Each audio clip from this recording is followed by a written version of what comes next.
വ്യക്തിപരമായ ഒരു വിഷമം ഉണ്ടാക്കുന്ന ഒരു ഘട്ടമാണ്. കാരണം നികേഷ് സാർ ഇല്ലാത്ത മീറ്റ് എഡിറ്റേഴ്സ് എന്ന് പറഞ്ഞു കഴിഞ്ഞാൽ ശരിക്കും ഉപ്പില്ലാത്ത കഞ്ഞി പോലെ ആകും എന്നുള്ളതാണ് വസ്തുത. കാരണം നികേഷ് സാർ ഇരിക്കുമ്പോഴാണ് ആ ഒരു ടീമിൻ്റെ ഒരു പവർ അങ്ങോട്ട് പൂർണ്ണമാവുക.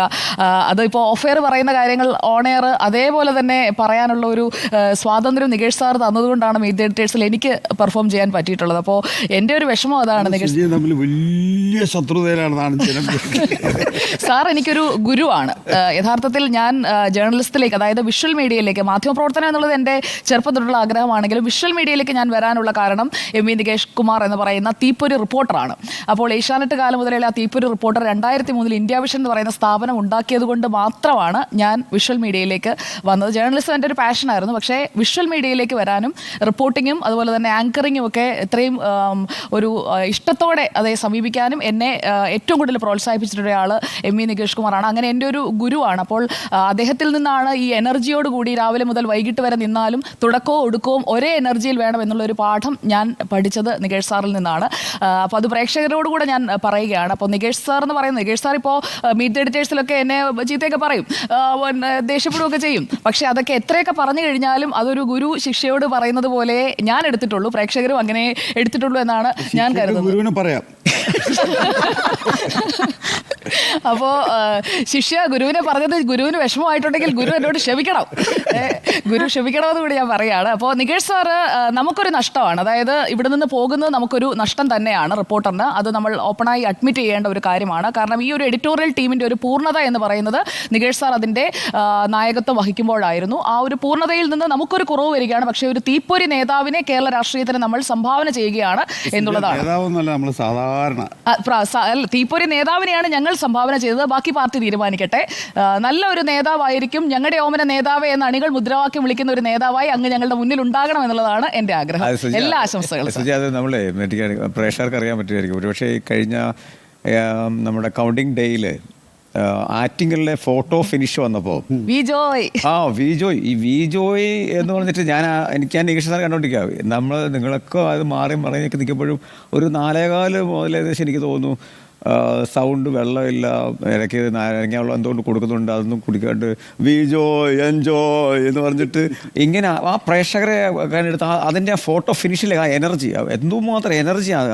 4:15-5 മണിക്കാണ് ആ സൗണ്ട് പുറത്ത് വരുന്നതായിരിക്കും. 6 മണിക്ക് തുടങ്ങിയത്, രാവിലെ 6 മണിക്ക് തുടങ്ങിയത്. അപ്പോൾ 5 മണിക്ക് തുടങ്ങി. ആ എനർജി ഇടയ്ക്ക് ഞാനൊരു മെസ്സേജ് ഇട്ട് ചോദിച്ചു. അത് ഞാൻ നമ്മളെല്ലാവരും ഉണ്ടായിരുന്നു കേട്ടോ.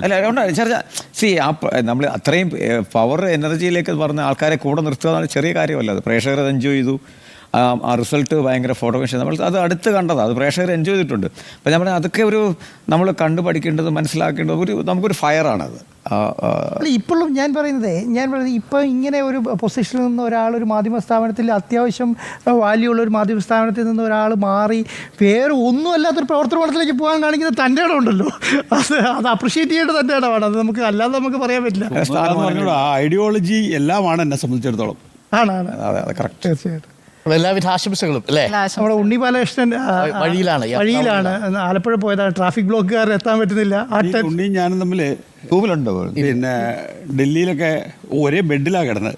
അപ്പൊ നമ്മൾ തമ്മിലുള്ള ഒരു പരിചയം അല്ലെങ്കിൽ നിങ്ങൾ പറയുന്ന പോലെ ഔപചാരികത ഇല്ല, സ്പേസ് ഇല്ല. കാരണം എന്നെ കൊണ്ട് വിളിക്കുമ്പോൾ ഞാൻ പറഞ്ഞു, ഞാൻ എന്താ ഉണ്ണി സാറിനെ കുറിച്ച് പറയേണ്ടി ചോദിച്ചപ്പോൾ ഉണ്ണി സാറിന് ഞാനൊന്നും മതി, സാറൊന്നും പറയാൻ നിൽക്കണ്ട, എല്ലാം എനിക്ക് പറയേണ്ടതെല്ലാം ഉണ്ണി സാർ നികേഷ് സാറിന് നേരിട്ട് അറിയാം.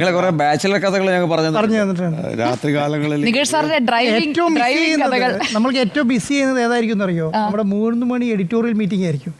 അടികളുടെ കൂമ്പാരങ്ങൾ നടക്കുന്ന മീറ്റിംഗ് മിസ്സാകാന്ന് പറയുന്നതാണ് ഏറ്റവും തന്നെ. ഒരുപാട് പ്രേക്ഷകർക്ക് ഇത് മിസ് ചെയ്യും. കാരണം എന്ന് പറഞ്ഞാൽ നികേഷ് സാറിനെ കാത്തിരിക്കുന്ന ഒരുപാട് ആളുകളുണ്ട്. ആ 9 മണി ടൈമിൽ 9 മണി ടൈമിൽ നികേഷ് സാറിനെ കിട്ടാതെ വരുമ്പോൾ ഒരു പ്രശ്നം ഉണ്ടാവും. നമുക്ക് മിസ് ചെയ്യുന്ന അതേ ഫീൽ. രവീന്ദ്രൻ എന്ന് പറയുന്ന ഒരു പ്രേക്ഷകൻ തൻ്റെ ഇടമുള്ള തീരുമാനം നികേഷ് കുമാർ എന്ന് പറയുന്നുണ്ട്. അങ്ങനെ സാറിനെ കാത്തിരിക്കുന്ന നമ്മൾ പ്രേക്ഷകർ, ഒരു വാർത്താ അവതാരകൻ, ഒരു എഡിറ്റർ, അതുപോലെ തന്നെ ഒരു മികച്ച ഡിബേറ്റർ. എനിക്ക് തോന്നുന്നു ഇന്നത്തെ മലയാള മാധ്യമ രംഗത്തെ ഏറ്റവും നല്ല ഡിബേറ്റർ ഡിബേറ്ററാണ്. ഏറ്റവും നല്ല ഡിബേറ്റ് എം വി നികേഷ് കുമാറിൻ്റെ ഡിബേറ്റാണ് കേരളം ഡിബേറ്റ് എന്ന രീതിയിൽ പരിചയിച്ചു വന്നത്. ഇപ്പോൾ പല ആളുകളും ആ മേഖലയിലേക്ക് ഉണ്ട്, സജീവമാണെങ്കിൽ പോലും ആ രീതിയിലെല്ലാം ആളുകളെ അത്രയും സ്വാധീനിച്ചിട്ടുള്ള ഒരാളാണ് മാധ്യമ പ്രവർത്തനത്തിൽ നിന്ന് രാഷ്ട്രീയത്തിലേക്ക് വരുന്നത്. അതുകൊണ്ട് അവിടെയും ഒരു മിന്നും താരമായിട്ട് തന്നെ സാറ് മാറണം. മാറിയില്ലെങ്കിൽ സാറിനെ ഞങ്ങൾ ഒരു വിളി കൂടി വിളിക്കും. മാധ്യമ സംസ്കാരത്തിന് തന്നെ ഒരു നഷ്ടമാണ് മാധ്യമ സംസ്കാരം. അതെ. പക്ഷെ പേഴ്സണലി നമുക്ക് ആർക്കും നഷ്ടമില്ല. എല്ലാവരും ഒരുപാട്